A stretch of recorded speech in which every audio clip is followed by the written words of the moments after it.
everybody has enjoyed this delicious food, and welcome to Eat Here Ghent, the first of its kind.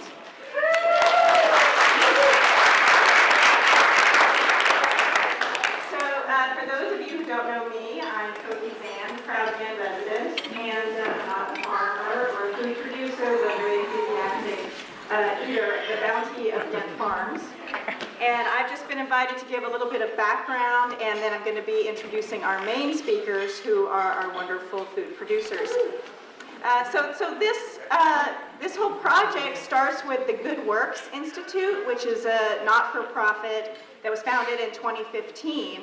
And they were created to educate and connect a network of local community members and to support them to promote a thriving Hudson Valley. And they have a fellowship program that really challenges its participants to develop new and creative strategies for issues that are related to our community. And Eat Here Ghent is part of a project created by 3 of the fellows this year. And you guys probably know them all. Enid Futterman,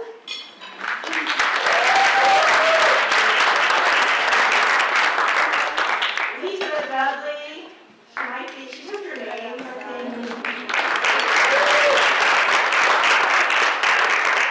Laura Rory.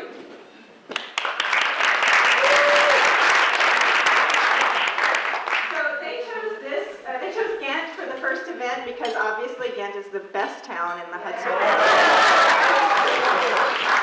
But also because it has an amazing quantity and quality of food resources. And so what they, as you can tell, they invited all the people who are producing this wonderful food, the farmers, the cheesemakers, the kraut makers, the bakers, and to come and share their food with us and their stories, and then invited the residents of Ghent. So the idea is a very simple one, to bring together our local producers and our residents so that we can develop a closer relationship and so that everybody can see how how delicious, nutritious, affordable, and easy it is to eat local. So the event organizers would like to thank the Hawthorne Valley Association's Executive Director, Martin Ping, who is a former fellow at the Good Work Institute himself. And Gary Ocean, who is the Director of Facilities here. We thank them so much for hosting us. And we thank all the farmers and bakers and the wonderful musicians and all of you who have come here today to meet and greet each other and to eat. And special thanks, of course, to the Good Works Institute for making all of this possible. So now we are going to briefly hear from about 13 of our local farmers and others in our food communities. Briefly. It's all these wonderful people who have been serving you here. And afterwards, you can have a further opportunity to mingle with them and chat and ask them questions. So first up, we have Lev Glasman from the Bartlett House.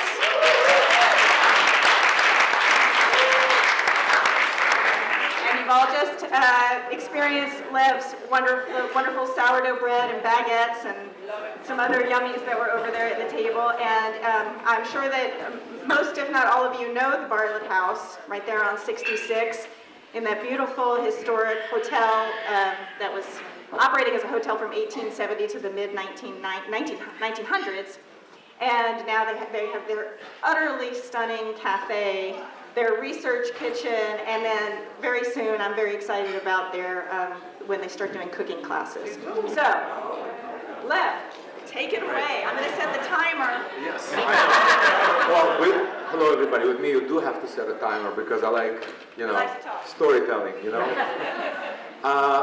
Great to be here. I just very quickly want to tell you in 3 minutes. I mean, there's so much to say, but it's how we discovered Bartlett House. I live in the city. I work in the city, and sort of like at some point in my life, I wanted to explore something else, and I came to Hudson Valley. I started doing trips to upstate New York, and I just fell in love.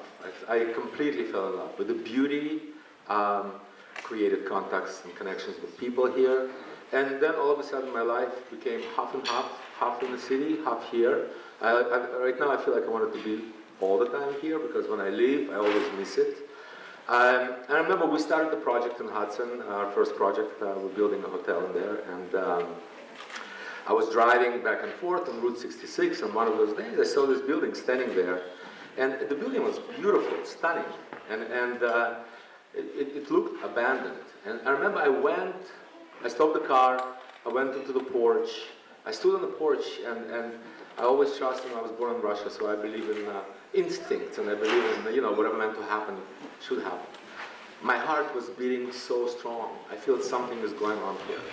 And an hour later, I was with a broker on the phone, and the deal was done very, very quickly because I saw a vision, and then later on, of course, with our partners and my beautiful daughter that is standing here, Thais, there. I'm lucky to have started something like this together with my love of my life, my daughter. So I knew that there is something there that we can do so special. What I love about being here in this area, I love the fact that we all connected in a different way.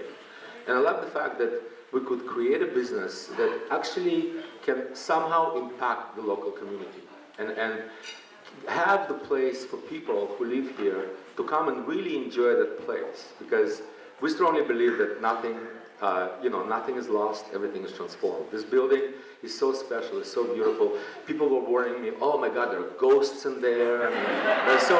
And you know what? If they live there, these ghosts are awesome. Because somehow I think our bread proofs in the right way, and the baking is pretty good, so somewhere they're helping us to do it. But we wanted to create something, I have one more minute, I'll be done.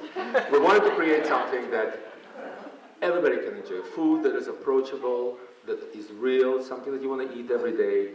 Bakery was a dream of my life. I mean, I don't know how to bake. I know a little bit about the baking, but I don't know how to bake, but I'm going to learn. I promise you're going to taste my bread very soon. It's probably going to look very small, but you'll know it's me. But in any case, I just want to say that we are looking forward to continue expanding what we do here, work with local community, create more opportunities in Bartlett House, which today becomes a commissary kitchen. We're going to supply breads to some, hopefully, other places in the area. We're also making our own jams right now, so we're going to sort of take the life of the Bartlett House outside of Bartlett House and create more opportunities for people who work with us, who work for us, our amazing team. And I really want to thank all of you, because that's what the part is so amazing here in this community. I see so many familiar faces. Your support is unbelievable, and we're very happy that we created a place where you can all come, love, connect, continue connecting together, and we love it being here. And thank you again for everything.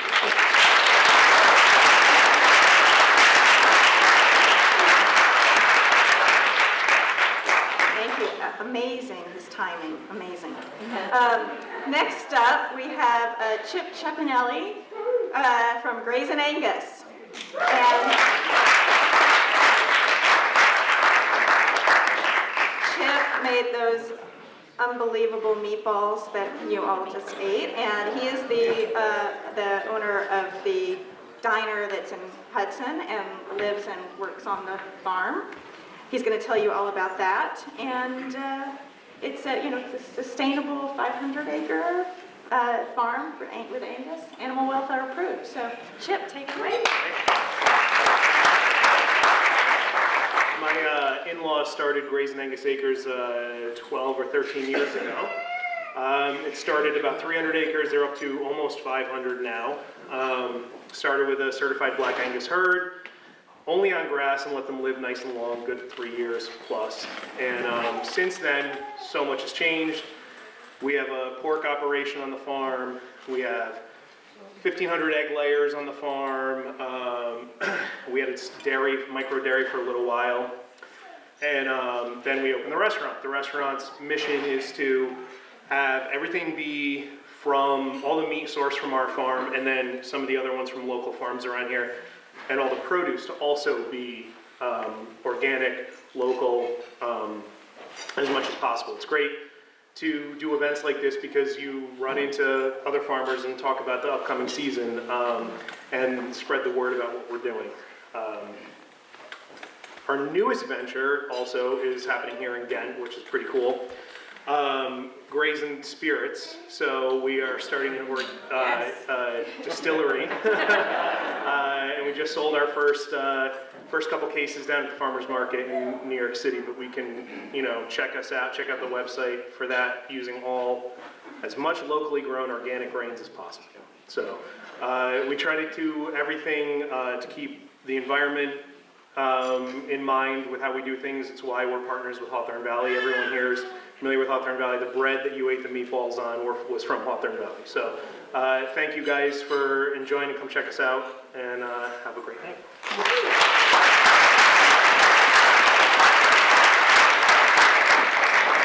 So, our speakers don't know the order that they're coming up, so it's a little bit like the Academy Awards. Or The Price is Right. I think you should run up like it's The Price is Right. So next is Hans Schober.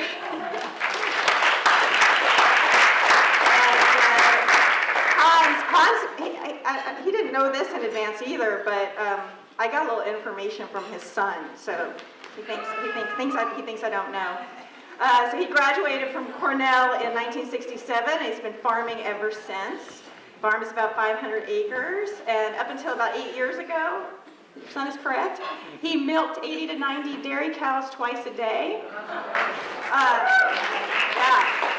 And this is a really important fact, and you might understand why it's here, which is that he and his wife also raised 7 very smart and good-looking children.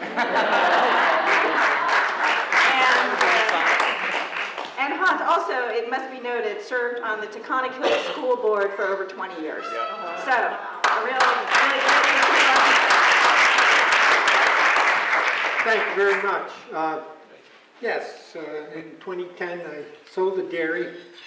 As I mentioned a few times, I go to 3 markets and I talk to people there, and I enjoy it that I was broke when I did the dairy. I'm still broke, I just don't work that hard at it. I kind of punted. I have about 50. It's a cow-calf operation. They calve year-round. I'm always sure somebody's calving when I see the feet sticking out. It's a good thing. I've had 5 so far this year. I've gotten some grants and put up a few miles of fence, and that's a good thing because now they are off the road. Yep. We don't need the cattle crossing signs anymore. Anyway, but it's been a pleasure to be here. I've seen several people that I know, and I think that's about it. We raised 7 children. We had close to 500 acres. Some I've sold off to my 3 oldest boys. And we do kind of all-night daughters up from Washington living there with a couple of grandchildren also. So we're a friendly bunch as long as you don't piss us off. We're like a bunch of hillbillies up there. Anyway, thank you very much.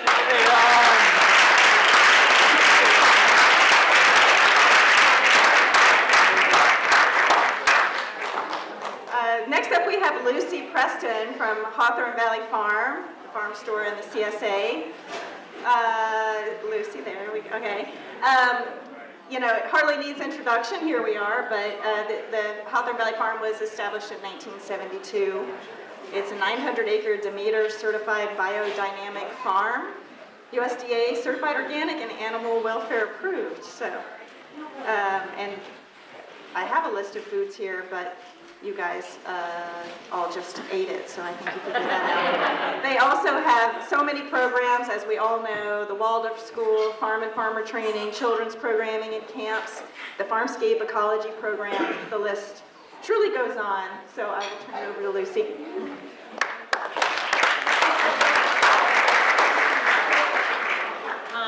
I'm Lucy. I'm the director of farm operations here, and I also run the vegetable operation. So, like it was mentioned, Hawthorne Valley was founded in 1972, and the founding impulse was for children to have a space to be able to more deeply connect with the land and with the sense of place. And so I feel like that is an impulse that we try and carry through at Hawthorne Valley is how do we set the stage for people to connect to that sense of place. And I feel like one of the most powerful ways that we can do that is through food. And so I feel really lucky to every day be able to not only have the energy that myself and my coworkers at Hawthorne Valley, our energy is going towards really trying to fill one of the most basic human needs, which is quality food. And so that feels like a real gift to be able to do that.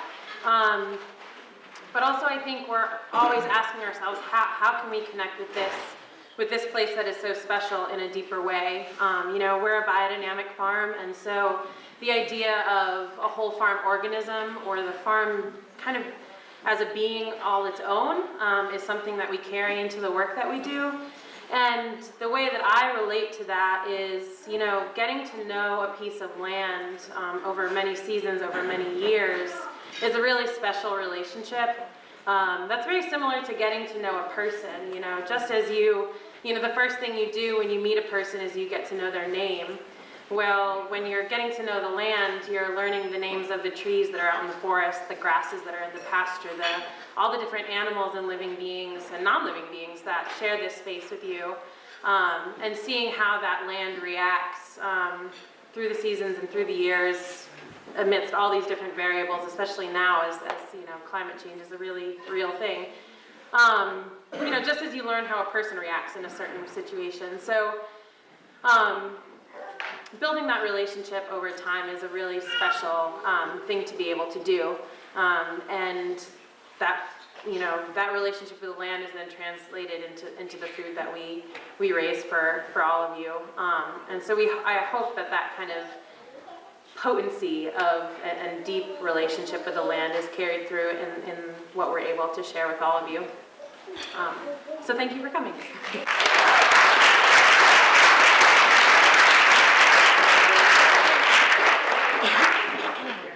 Next up, we have Dominique DeVito from Hudson Chatham Winery.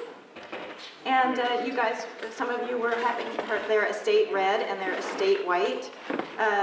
The winery is in its 8th year. It was Columbia County's first winery. It's, you know, so many award-winning wines, and they have their vineyards and a tasting room where they also sell other locally grown gourmet foods.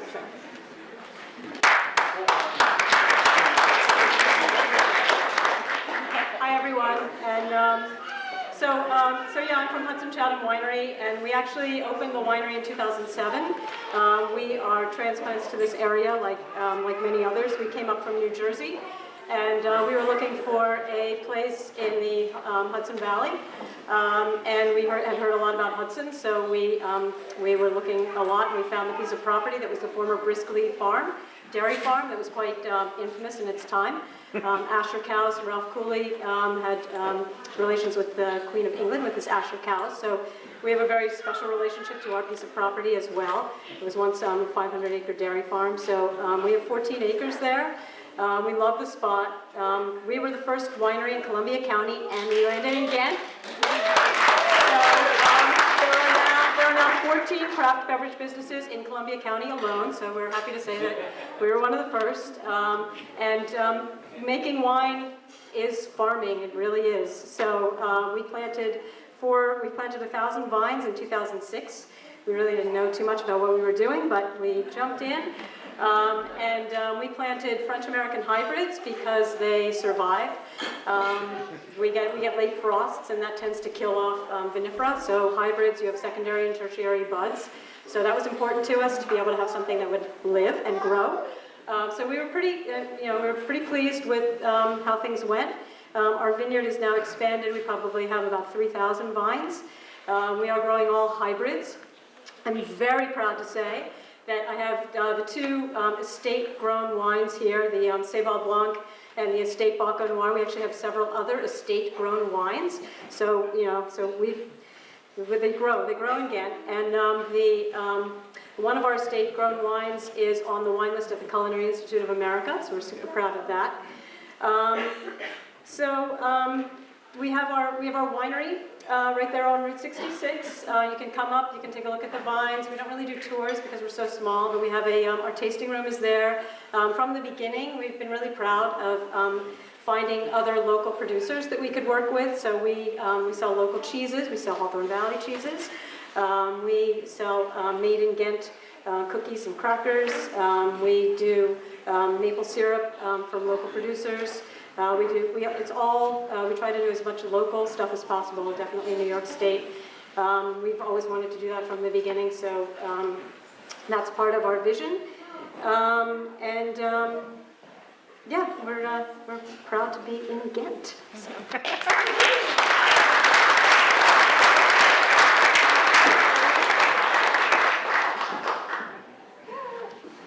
Not my special skill. Next up we have Jenny Parker from Ironwood Farm, and yes, and Vegetable CSA. You had their winter salad, and I'm super excited to hear what Jenny has to say because they are relatively new farmers, right? And it's a woman-owned farm. Yep. Yeah.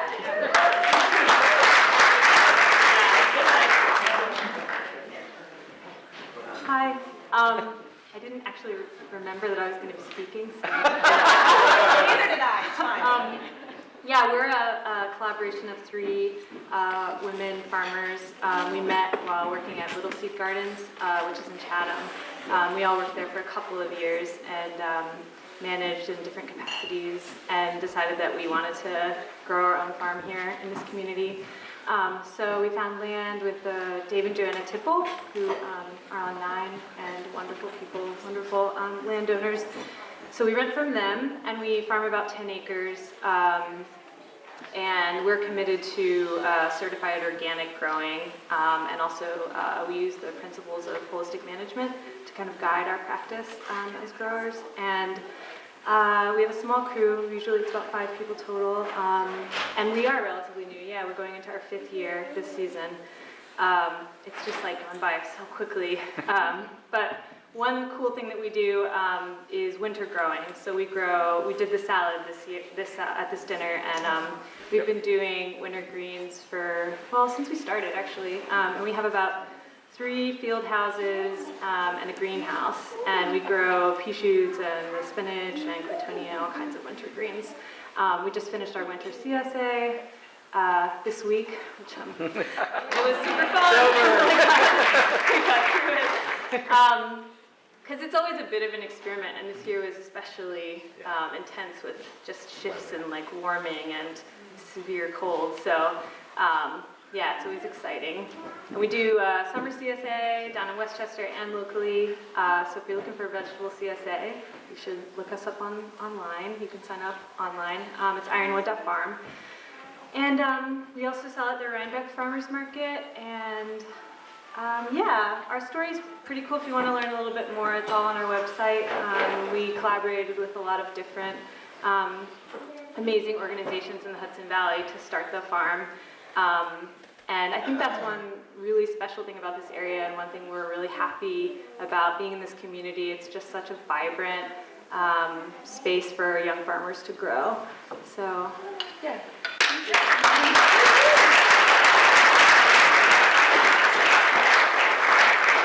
We have a minor technical issue. Pause.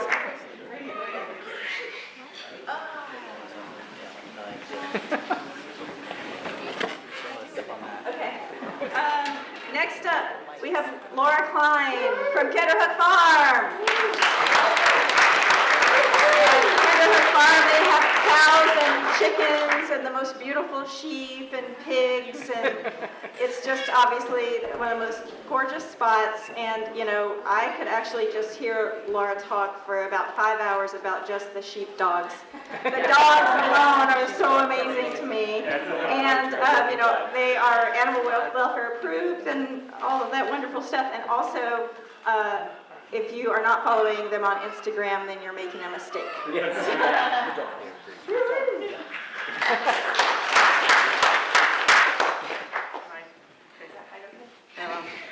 hear me? Yep. Okay. So I use the questions to do prompts from the answers because this is not my natural habitat. I'm comfortable hiding behind a cow somewhere in the back of the field. So what's the most satisfying aspect of what I do and what is the most frustrating? The satisfying thing is to do what I love, and sometimes it never feels like I work. I get to be outside all the time. You can see what it looks like out there. I get to take my dog to work all day. I get to wear a dirty sweatshirt every day, and jeans, and hang out with a really great crew of people who all like making poop jokes. And, we talk to animals all day. So what's frustrating is that it's great to do this work, but we gotta sell what we produce. Otherwise, what's the point? And how can we keep sustaining the kind of farming that we're doing? So I had a funny thought about the Instagram feed, because the iPhone and Facebook and Instagram has really, it's really great. It's made marketing super accessible for us. Everybody's got, we could share instantaneously these moments that are really special that we would have otherwise have just been things that we, the farmers, would have had all to ourselves, but you would have never really known unless you got a photographer out there to do stuff, and then it's never really the same thing because there's, these moments which you can only have between you and the animals that a photographer would, that it's like trying to shine light on something. There's, it's different. So, but that transparency, I think, is a really good thing. And we have lots of fans now and people following, and so as you go out there, you feel obligated to keep the fan service. So the challenge and the frustrating part, though, is that working with livestock is a very meditative. You have to be very in the moment in order to catch really subtle things, and to have that farmer flock connection. And otherwise, you might miss cues and you might miss sick animals or some other things happening, and you got to listen to stuff, and you really got to pay attention and be there in the zone. And so it's occasionally you get bothered by this constant framing of like, oh man, I should take a picture of that and post it where I am right now. But also, we just got to multitask, because like all within a span of like 10 minutes, we'll be doing something like that, and then I'll put a picture, and then we got to talk to people and sell some meat, and it's good. What methods of farming do we use? We are a diversified, pasture-based, animal welfare approved livestock farm. We have grass-fed, grass-finished sheep and cattle. We do birth to slaughter. We are now farrowing pigs and finishing pigs. And we raise meat chickens, and we have laying hens and some geese. And we're an open farm, and you can come and visit us. We're very transparent. The farm store is right on the farm, and in general it's open every day. Today we closed a little bit early to get here, and we were still late, but every day from sunrise to sunset. We're loath to post hours because in general somebody's always there, and you can just call or honk the horn and come out and get some meat. So what else? What is little known or surprising fact? Am I going over time? So, well-raised meat, yeah, it is, it costs more most of the time because you got to pay for the extra time and the effort to do it right. It will take us longer than the industry average to raise, especially the grass-fed meat, to a level of quality that we like. We like things finished, we like fat, and we like flavor. And so it sets the base price point a little bit higher. But what's surprising, I hope is surprising, is that the meat can actually be very accessible if you take to heart a curiosity about whole animal cooking and want to be sustainable in the way that you consume this meat. Learn to cook all parts of the animal. And quite often you'll find we have lots of different, less well-known cuts that are more accessible on price scale, and oftentimes the more delicious too than some of the conventional steaks. But just talk to us and ask for stuff, and we're always happy to point towards recipes. Now I'm going to hide behind meat pie, which has pig trotters in it too, but mostly beef shanks. What is the challenges that I face as a farmer? It's very physical work, and I am neither the youngest nor the oldest member of my crew, but I see the toll that the work takes on their bodies over time, and while I know you can't prevent accidents, and I'm not against aging either. I just want to be, I want to be a leathery old lady livestock farmer who can still sling around, 50-pound meat pies. So,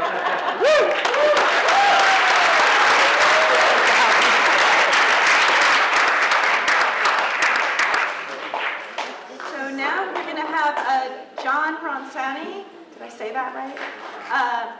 He's from Lineage Farm and Good Food for Hudson, but is also representing Liberty Farms today.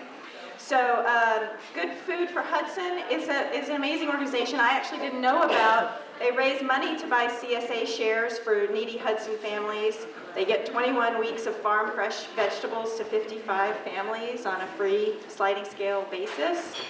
And then Liberty Farms, I guess you have a partnership with Liberty Farms now, is that why you're speaking to them? We've merged. Oh, they've merged. And Liberty Farms here in Ghent, 300 plus acres, former thoroughbred farm, and now organic farm-to-table vegetables. So take it away.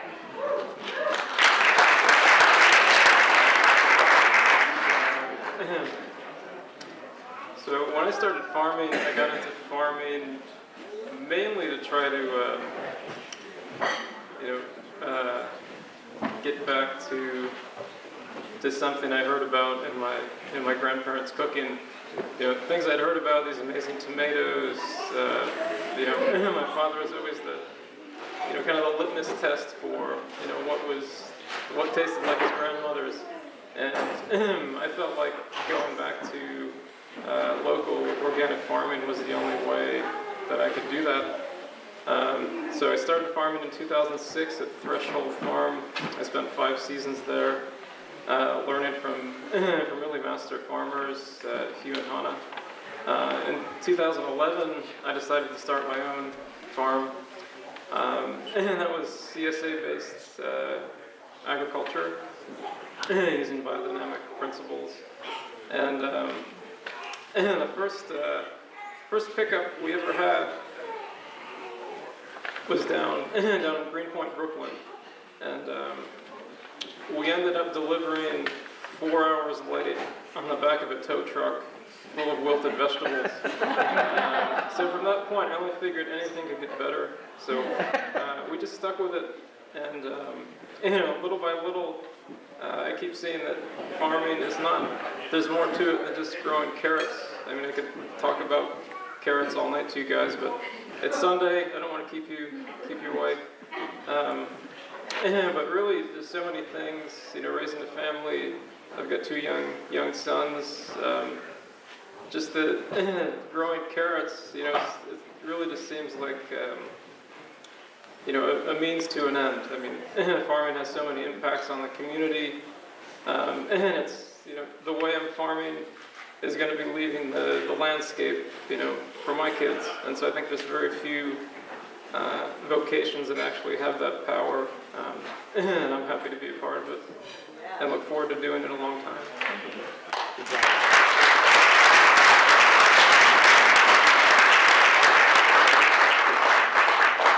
You didn't know all this was going on in Ghent, did you? It's pretty amazing. Next we have Keith Bogdanovich from Love Apple Farm. Love Apple Farm is basically in my backyard, so I'm there almost every day for lunch if you want to see me.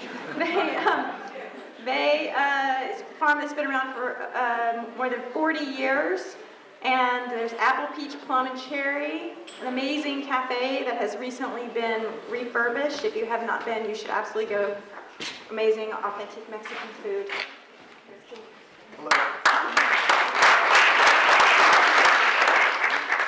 Hi, I'm Keith Bogdanovich. I run Love Apple Farm.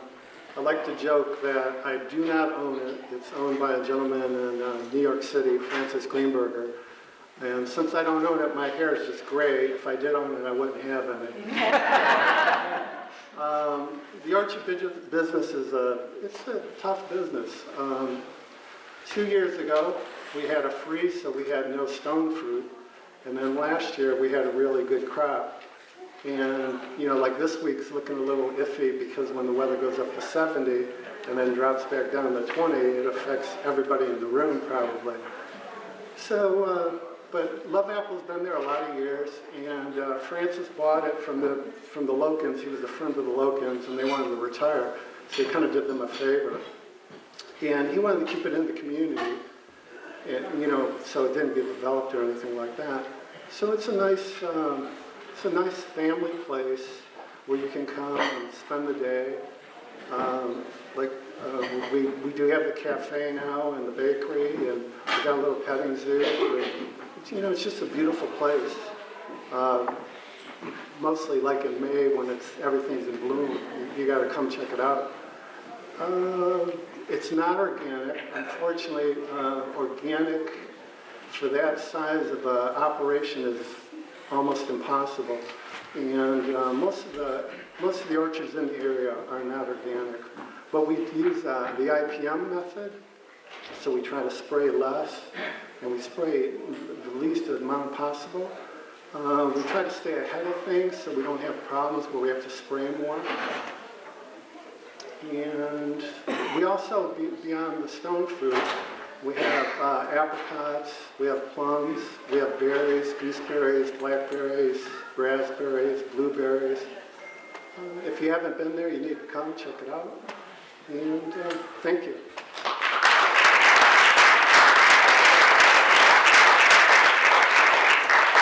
Next we have Ben Mady. I don't know if Veronica's just you. It's just you, Ben Mady of Maple Leaf Sugaring, and they do certified organic maple. It's a certified organic maple sugaring operation with over 4,000 taps, and you may have had their maple cream sandwiches and amazing maple lemonade over there.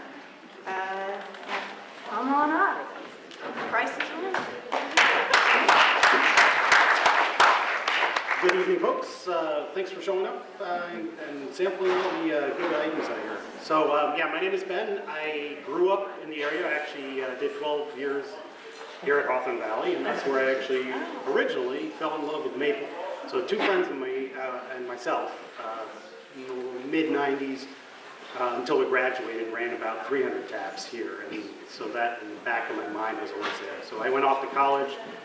Moved away for a while, and in 2009 we bought a old farmhouse that was on 40 acres of woods, and I happened to have maple. But I never told anybody, but that's why I liked the place.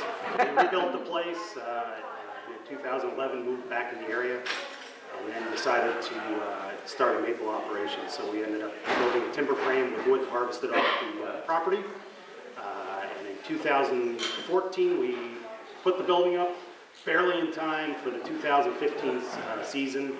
That season we ran about 1,500 taps, and every year we've been adding to that. So in 2016 we became certified organic, and then so we've been doing that. So this will be our 4th season now, so 15 being the first and 18 being into our 4th, and that actually started running last week. So right now it's actually coming in quite fast. We'll be boiling tomorrow.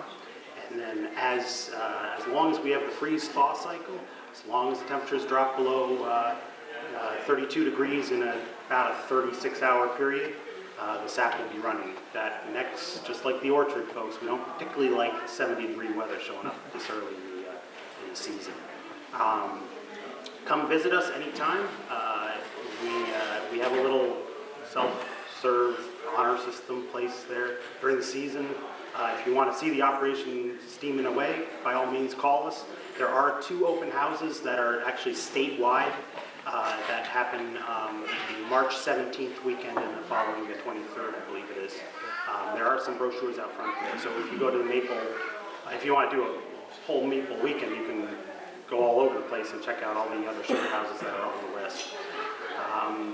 I personally enjoy doing this because I like being in the woods. I love being able to do something with our woods, and you really get to know practically every tree that's out there. And the nice part is we're able to actually supply actually several folks that are here with local certified organic syrup. I recognize a lot of you that have come. Thank you that have come to our open houses and seen us at the fairs, and that's about it on my front.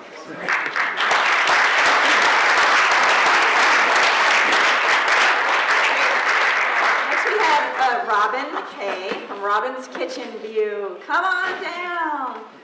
And she made this delicious fruitcake, and she trained at the Natural Gourmet Institute for Health and Culinary Arts in New York City, and she is a recipe tester for Ruth Reichel. So if you like any of that food, now you know it's because of First time in front of the mic. Okay, how many of you hate fruitcake? Okay, well, how many love fruitcake? Yeah, that's my people. Okay, well, to be honest, I had never eaten fruitcake in my life until I started making it for all those expat Brits who live up here, right, including my boyfriend. And so I was making the cakes and testing recipes for Ruth, and Ruth said, do you mind if I put you on my gift list for my Christmas blog? I went, no. And then I realized I had to get it together. And so, but I really owe all of my small success to Ralph, who wrote an article about me in the Wall Street Journal, and it sent me like all over the United States, Canada, and so I have fans in Hawaii, 85-year-old ladies in Pennsylvania, so I guess what it is that I'm like, I'm not huge, I'm not ambitious. I'm not, like everybody here has this fantastic story about their, 5,000-acre farms, and they're so together, but I just like making my fruitcakes. Okay? And I'll make small batches, and because every single one of them is special, and I just feel like that's where I'm at. So I sell them seasonally and all year round. And this season I had them at Kinderhook Farm and at Beamy's in Chatham. And Michael, all the way in Hudson Wine, has a little open with me usually. Anyway, so I just feel so, I hate to use the word, but blessed to be living in Ghent and Columbia County, because everybody here is like so interconnected. You want bread, you can go to Little Ghent. You want your eggs, you go to Kinderhook. You want or meat. You go, like everybody is just accessible and here, and you don't even have to go very far. So thank you for listening. And if you I can come visit me if you want to see more of me. Thank you.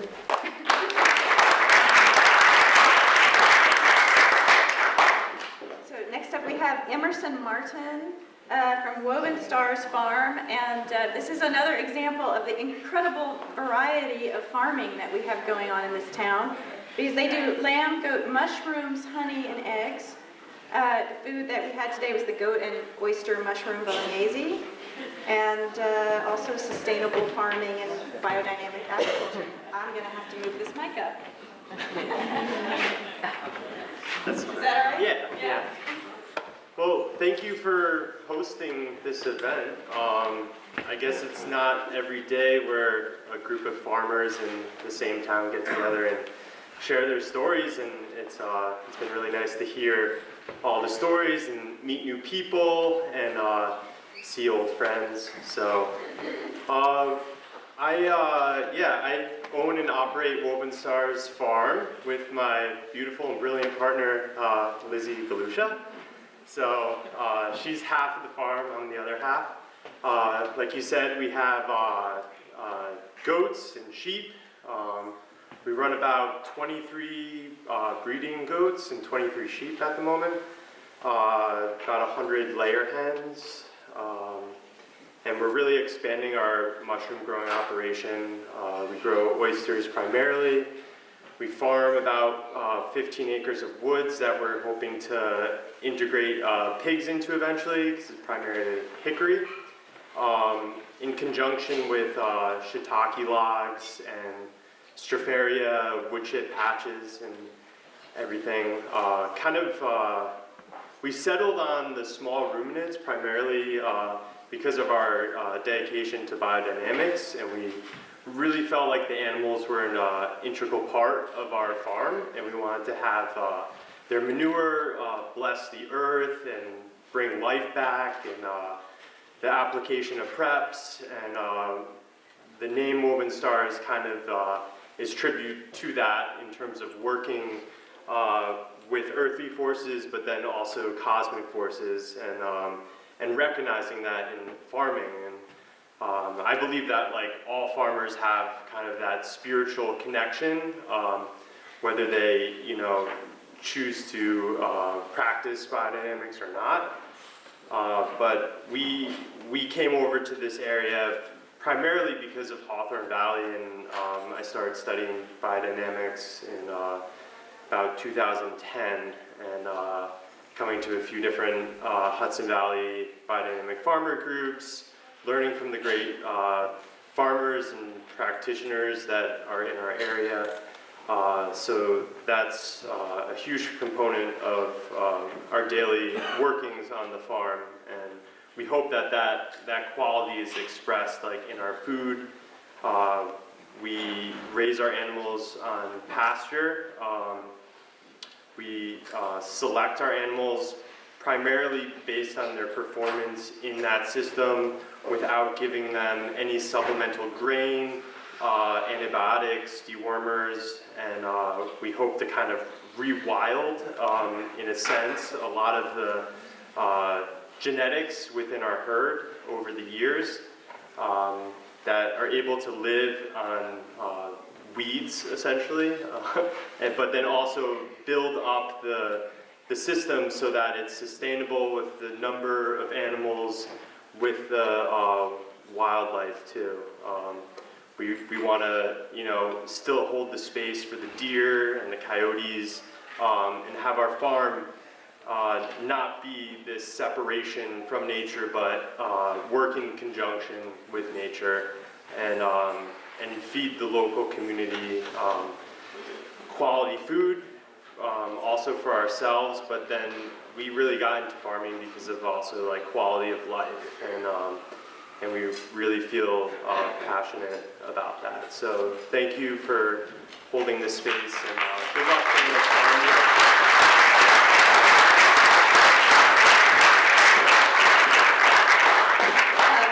Before we hear from our last speaker, I have a couple of housekeeping issues, literally.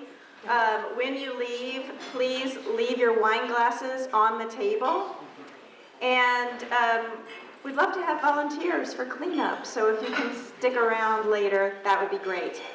So, our last speaker today will be Tessa Edick from Farm On, which is a nonprofit that funds youth educational programs and is working to preserve family farming. And she's going to talk to us about a tech program with Google called Starmer to put farms on the Google map. So, welcome, Tessa.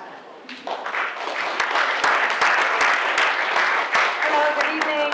It's nice to see you all come out for such a interesting gathering of storytelling and farmers. Farm On Foundation, if you don't know it, is a nonprofit organization. We have a home base in Copiague, New York, and we create programs and fund them that connect the community to the farmers to bring economic development to our region. So it's about training the next generation that feed us. It's about economic development and commerce to the consumer and making sure that important link is made. We talk a lot about sustainability. We talk about the lack of land for farmers. We talk about who's going to feed us next with the next generation. And so I think we get lost in those conversations. What really needs to happen is the same as when you grow up around food and money, you don't really get all the inner workings of cooking and budget. So we're training that next generation on our farm, and we need all of you to participate with all these farmers in order to sustain profitability, which is key to keeping this region resilient.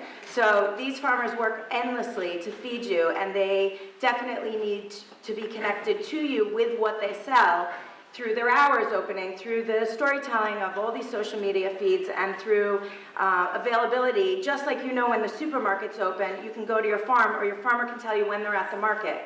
So I went to my pals at Google that are really just supporters of our work in the area, because there's a person on our board that is director of analytics for Google. And I said, why is it I cannot find my own farm on the map? I put in our address, Empire Farm, Empire Road, in Copiague, New York, and it takes me to Ghent. So it's a good thing for Ghent, but it's not good for farming in general. So I realized we were missing an industry on the Google map, and I said to them, perhaps we could connect the consumer and commerce if we could just find where they are and when they're open, and what they sell and why it would benefit me. So we started doing that. So inside Google, I went in and talked about farm tech and the absence of it in commerce-driven, sustaining the family farm and young beginning farmers and what we could do. So what I did is I brought 200 people inside of Google. We have sorted them out by skill set of how they can help you. We're asking all of the farms in New York State, with the help of New York State, the Taste New York, the governor's office, and many other people involved supporting this farm tech effort. We've called it the Starmer campaign because we believe the real stars in food are not the celebrity chef, but the farmers. And we're asking you to find a farm. That means you simply go on farmon.org and you put in the name of any farm that you know or love with an address. Google will send that farm a postcard verifying their farm is in fact that address. And then we follow up and call you and assess what you need. Do you need help with optimization? Do you need help with analytics? Do you need a website? Do you need social feeds? What do you need to become successful, which means commerce coming to your farm? So we're putting farm on the map with Google. Farmon is championing all of these young beginning producers in any fabrication of agriculture, from farm to table to fiber, and we want you to get involved in this. You can do it just as a participant because they might need volunteers. You can do it just as a consumer because they might want you to buy something. There's a lot of ways to get involved, and we can help facilitate that. So all you have to do is go to farmon.org, sign up a family farm, and we'll get the ball rolling, giving a champion to the farmer to help bring more success and drive commerce. If you have any questions, just let me know.